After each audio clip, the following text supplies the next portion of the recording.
grid in the UK. So this connectivity, the stretching of the boundaries is important. It's not just important because wouldn't it be nice if we do it, and wouldn't it be nice if we think about it in the next few years? The reason we've actually noticed it being quite interesting is it accelerates the time to value from cloud. So what we've noticed is that where we work with organizations that are looking at functional workloads, they're looking at functional parts of their business, they're starting the cloud journey, that's one thing. But when we actually start to engage in organizations that are thinking about trading services in a different way, using their IP, using their core unique identifiers as a company, and putting those into the cloud in a different way, we've found some real acceleration factors really start to kick in. So that's one of the reasons I wanted to share that with you. So from a cloud perspective, we all know about private cloud. We talk about it. We talk about enterprise and private cloud. We know about that. We know about public cloud, and we know, that serves very well a lot of commodity services. I think the shift that we're seeing is around club clouds. So what we mean by club clouds is either where you get regional clubs form.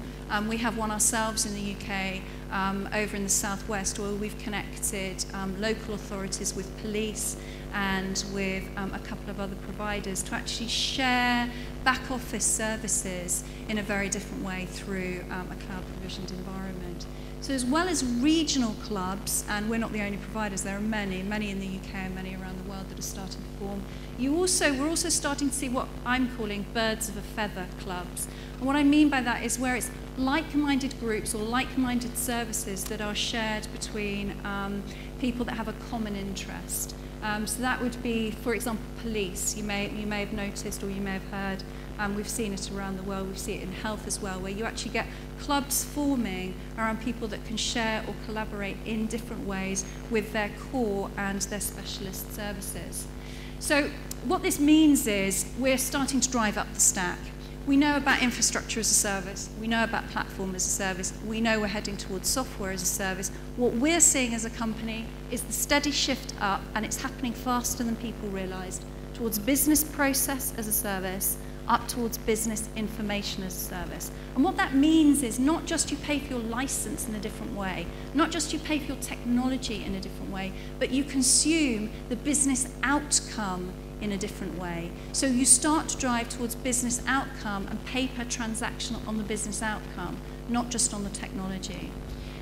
So we think that there are a number of tipping points here. Disruptive platforms, you know about. Disruptive services, this process orchestration between commodity, core, and specialist services, the sharing and shifting of them between organizations is key. Disruptive data is a critical factor to consider within your cloud environments. And this needs to be underpinned with strong, open standards that you are sure that the investments you're making today are going to be investments that will serve you well in the future. And security. I can't state enough how important security is. So we see that this indicates a converging agenda. What we mean by that is a converging agenda between the CIO, the CEO, and the CFO. The sorts of things I've been talking to you today about is not just a technical agenda. This is as much, if not more, of a commercial agenda. And it's as much about an operating agenda for the business as it is about technology enablement. What we mean by that is what you own and what you can earn from, and how you can charge and recover charge in cloud is one of the critical shifts that we're looking at, where you actually handle your commercials, your bundling, your packaging in a different way through your business. That requires a different way of looking around your business and a different way of looking at your partner and your consumer communities. So it's this convergence between the business case, the value-driven systems, and changing the operating model is a really key shift for us. So as I draw to a close, I'm going to take you back to where we started. We talked about 6 converging themes. We talked about technology. We talked about the social computing agenda. We talked about the changing business models. We talked about partnering. And we talked about the fact that actually this is connecting around a changing planet. That's what we see.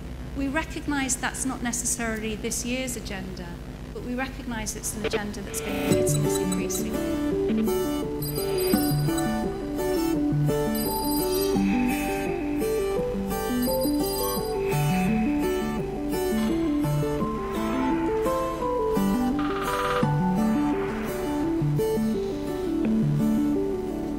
understanding as individuals, as families, as communities, as organisations and businesses, as sectors, how to change, and winning the argument to change the way we behave, the way we interact, the way we work is the key to success in this. And the more that we're able to do that, the more the markets will be created, the more confidence will be created to invest in those markets, the more the opportunity will be realised. Smarter planet. After a century of innovations, we're just getting started. 100 is a big, big number. What will the next 100 years bring? Thank you. Do you have any questions? Thank you.